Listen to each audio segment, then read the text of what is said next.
Hi, my name's Willie. I'm going to be looking back at each class in vanilla and answering a very simple question. Was it any good though? Today we have the Druid. Here's the points I'm going to be looking at.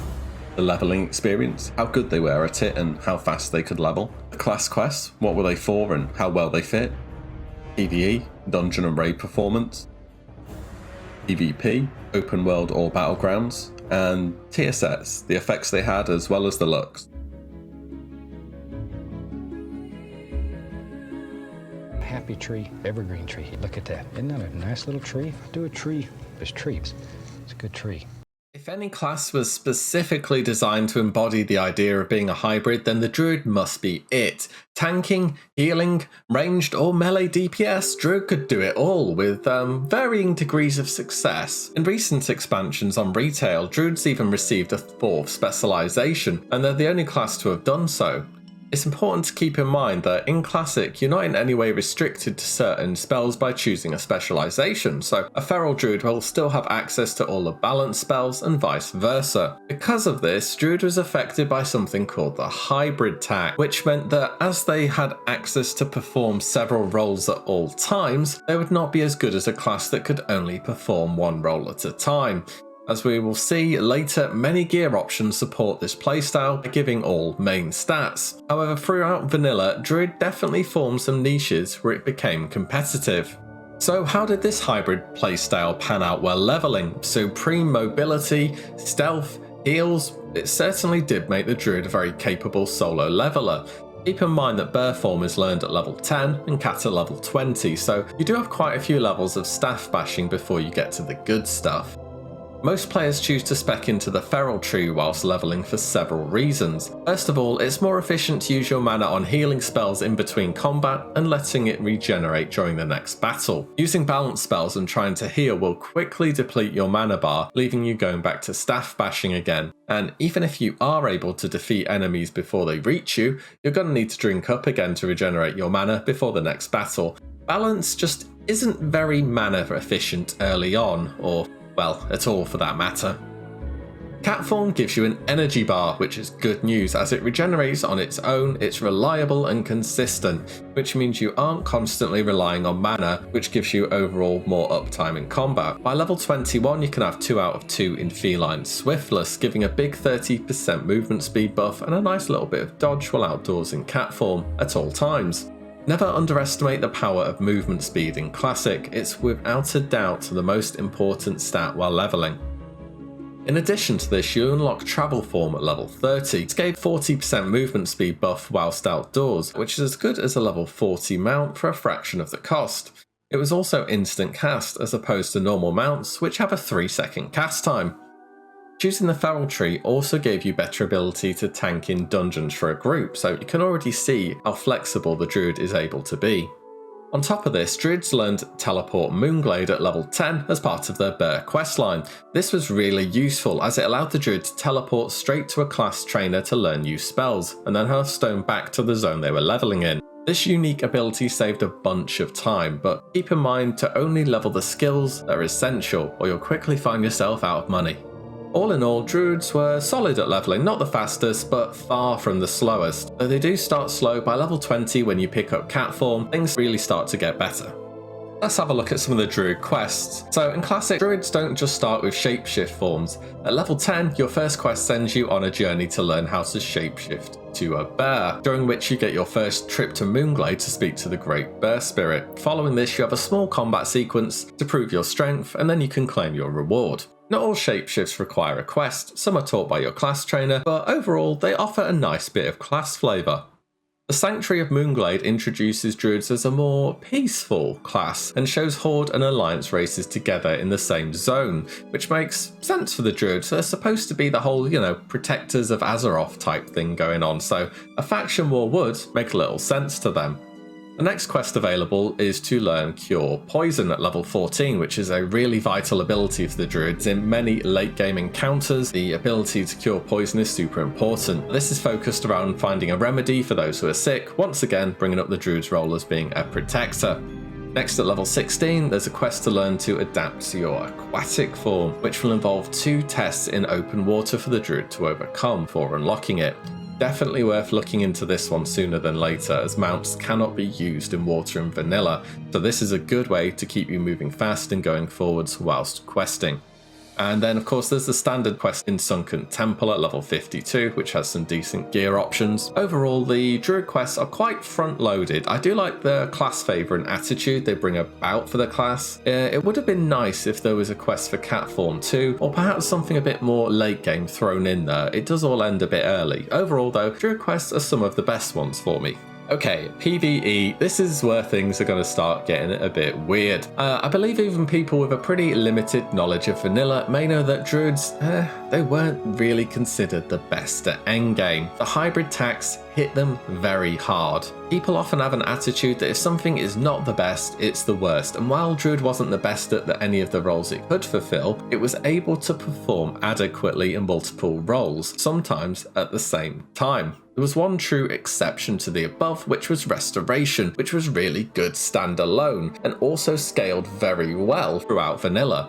There were a few reasons for this. So first of all, someone at Blizzard decided that all the raid tier sets for Druids were going to be itemized for healing. Tier 1 could be used in theory for balance. We will look more at this later. Druids could either be very mana efficient through down ranking spells, or put out some of the best heals per second in the game through hotting up a raid with rejuvenation before predictable damage, or topping off their group with tranquility. The content and your designated role in a group would decide what talents are best for restoration. The following is ideal for tank healing: 3 out of 3 in improved rejuvenation, and as well as Swift Mend, which will consume a heal over time effect for a big instant heal. This combined with Nature's Swiftness can easily save a tank's life if used quickly. If your role is to focus heavily on raid healing, a different approach is better. This spec has moved some talents out from the restoration tree into balance to pick up Moonglow, which helps the Druid be more mana efficient, as well as Nature's Grace, which improves casting speed on critical strikes. This spec is more aimed at primarily using Healing Touch and Rejuvenation to keep the raid topped off, whilst other healers focus more on the tanks. And not to forget, Druids also brought Rebirth, a battle res which can turn around bad situations in a few seconds, as well as Mark of the Wild, an important raid buff, and Thorns for the tanks. Moving on down now, let's look at Feral Bear, so Druid's tanking spec. Now, Bear gets a bad reputation. Some of it's justified, some of it isn't. Let's be clear, there were things Bear tanks could and couldn't do. We're comparing to Warriors here, as they were overall the best.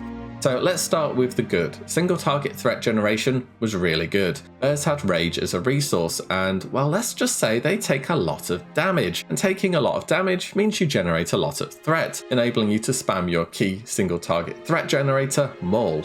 Bears had the highest innate armor and health pool. This was really good for magic heavy fights, or fights where pure physical mitigation mattered over anything else, like tanking Mortal Strike on Broodlord Lashlayer for example. The higher the health pool, the more leeway you had when getting hit by a very hard attack. And Bears were, well, Druids. You know, when they're not tanking, they still had Decurse, they still had Rebirth, they still had Innovate. They could do so much more than just DPS when they were off tanking.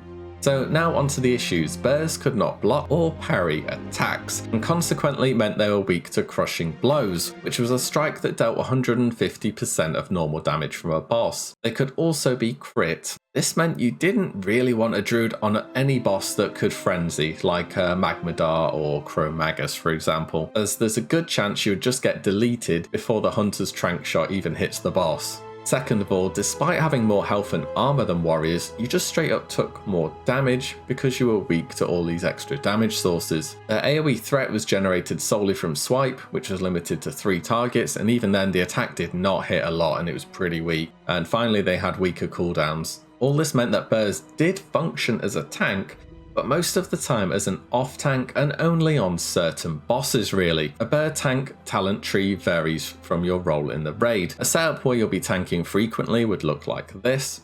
The key talents being Feral Instinct for threat generation, most important thing there, Art of the Wild for a big boost to all stats, and Leader of the Pack for some nice extra crit and heals for your party members. If you were tanking but swapping to cat to DPS more, you'd swap a few talents around like this. Key points are a few more talents here that boost cat form DPS, like improved Shred and Blood Frenzy. I just want to do a quick shout out at this point to how Druids scaled in shapeshift form, so this applies to both Bear and Cat. Basically, your attack damage and ability damage does not scale off of your weapon's DPS as it does with every other melee class, but off your attack power rating. This meant that your DPS upgrades or proc weapons were essentially useless for feral druids, as they wanted raw stats in the form of strength and agility. Because of this, a weapon from Gnomeregun was best in slot. This was a level 29 weapon and was better than anything else you could obtain for the entirety of vanilla. So why? Well, it was a 30-second 50% attack speed buff. Because of the way your damage scales, as mentioned before, this was a super big buff. There is a catch though. This weapon has a 50% chance to drop and a charge system of 3, so use it wisely, and if you're in a competitive guild, you're probably gonna have to farm these before raids, so be prepared. Now just a quick note on Feral Cat. There's really not much I can add here in addition to what I've said on the terms of the burr side of things. They were worse rogues. There's not really a nice way of putting it. They had similar benefits outside of form, you know, decurse, innovate, etc. You could have at least one feral druid in the raid, spec'd into fairy fire as it would stack with Sunder armor, which would be one of the optimal 16 debuffs, but that's about it really. A pure cat DPS would look like this, and there's just a few points different from the bear talents shown before really, not too much to say. So let's look at balance now, and oh boy, how easy it would be for me to just rag on this spec and talk about Umkins. I'm going to try my best to find the good parts here, but there honestly isn't really much to go off. There's a good reason people like to joke about this spec. First, let's take a quick look at a Moonkin spec. So this one allows you to pick up all the major damaging Moonkin talents, as well as 3/3 in reflection to aid your mana regeneration. Points in nature's focus can be dropped to pick up improved thorns if you're asked to buff the tank. You'll notice that 8 points are spent on pure restoration talents, and that's not because you're fully expected to heal during the raid. It's because there are no other damage boosting talents to put those points into. Furthermore, 5/5 in improved Wrath isn't that great either. Your main damaging spell will be Starfire, as it's more mana efficient for the damage it causes. Next, 5/5 in improved Moonfire isn't doing much for you either, unless you somehow manage to convince your raid leader that Moonfire is worth one of the 16 debuff slots. That's a total of 18 talent points which aren't doing anything for your damage. Many classes have to make sacrifices like this to pick up optimal talents, but not to this extent. So, Moonkins don't do the best damage. They have the benefits that any druid will bring, as I've gone over with the other two specs, Innovate, Rebirth, Off-Heals, Mark of the Wild, Decurse, but they did bring something unique, Moonkin Aura, which boosts spell crit for party members by 3%. Is this better than bringing another mage? No. So, balanced druids are really about the overall benefits, what they bring, rather than just the raw numbers. They're serviceable and they shouldn't go if played and itemised correctly either. On to PvP. Druids in PvP had to take full advantage of their hybrid toolkit to win fights. In short, they had to work a lot harder to perform at a normal level, but it's made it so much more satisfying when you pulled it off. So what part of PvP were druids good at then? Well, they were good at running away. They could run away better and faster than anyone else, and this isn't even a joke, let me explain. The best way for me to show you this is just some examples of what a level 60 druid might run. Let's start with Feral. So, druids didn't win a fight often through burst and relied upon bleeds, dots, kiting, rooting, and healing. You're playing the long game rather than looking to finish fights quickly. Feral didn't scale the best with gear either, so there was an equivalent Moonkin spec that looks just as weird. The Moonkin playstyle would be hoping to land 1 or 2 really big Starfires, which could pack a serious whack with a 200% crit modifier it could put out thanks to the Vengeance talent. Ideally, you open with a big Starfire into a Moonfire insect swarm and heal through their damage and try to get more casts off to finish them. Feral Charge gave an interrupt and a gap closer and can be followed up with a bash into another Starfire. You notice this talent tree doesn't have Moonkin form. There's several reasons for that. Whilst it was mainly for the armor than anything else, you couldn't heal in this form, and so often it was a bit more of a burden than anything else, and if a warrior or a rogue was on you, the best thing to do was Nature's Grasp and just run away from them, and then heal the damage off and start hitting them again. You aren't going to out-tank someone really, sitting in Moonkin form. Additionally, Insect Swarm is a restoration tree talent, so you can't cast it in Moonkin form either, which really sucks. The Feral and Moonkin specs I showed there were more oriented towards world PvP, which Druid was actually great at. They were expert hit and run tacticians, and no one could chase them through water thanks to aquatic form.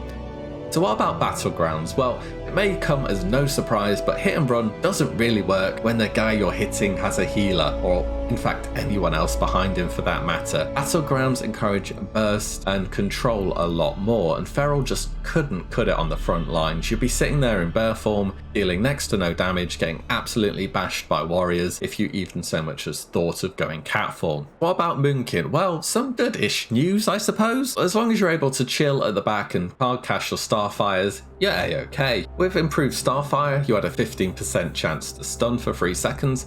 This would also reduce the cast time of your next Starfire by 0.5 seconds, thanks to Nature's Grace, meaning the next cast would hit before they're out of the stun. Additionally, Nature's Swiftness could be taken with this spec, allowing for some big instant healing touches. Similar to PvE, however, Resto tends to be the go-to spec, and not necessarily just for the heals, where it would have trouble keeping up with basically any other healer. The key factor that made Resto good was being able to funnel your talent points into making yourself really difficult to take down. Going deep into the Resto tree gave you Swiftmend and Nature Swiftness, plus you're able to get a Feral Charge, so shifting in and out of travel form as a Druid made them very difficult to keep down. This made them the #1 flag carrier for Warsong Gulch, and very good at defending flags in Arathi Basin. Druids definitely have their place in PvP, though if you're planning going hardcore on PvP, I hope you like flags. Okay then, on to tier sets. Normally I'd just go over the 3 main raid sets, but just for Druid I want to show you what itemization looks like for a Feral Druid in the eyes of a vanilla Blizzard developer. Strength, Agility, Intellect, Stamina, and let's throw in some spirit there too, as well as spell power and spell healing. These items have it all. It looks like a mess, but Feral Druids could actually use all of these stats well, which was a good reflection of Druid as a hybrid in gear. Okay then, so on to tier 1, Cenarian Raiment. Leaves, antlers, bits of wood. Looks like a Druid to me. As mentioned earlier, this set was itemized for healing, so even if the set bonus looks like it could be used by Moonkins, they'd be doing even less damage than normal, as a few of the set pieces have your healing power on them. Tier number 2, the Storm Rage Raiment, once again designed for healing, except this time it was clear to see who the tier set bonuses were aimed at. The Antlers even got a revamp too. 15% more mana regen while casting was a nice bonus from the 3 set 2, and along with 3 out of 3 in Reflection, would bring the Druid's casting mana regen to 30%, which was really good, as Resto could be exceptionally mana intensive at times. And finally, tier 3, a Dreamwalker Raiment from Nax. This was overall a very well itemized set and carried some unique set bonuses. The 2 set giving bonus resources was definitely interesting. Min-maxing in theory, you could use a rank 1 rejuve on rogues or warriors to boost their damage a little bit. The regrowth wasn't really used due to its high mana. Overall, it is a great healing set, and like all the Nax sets, it's very visually appealing as well. So, the Druid, was it any good though? I think it depends on what you expect from your experience with Classic. If you're a hardcore player, they're not great. If you intend to play more casually, they're really good.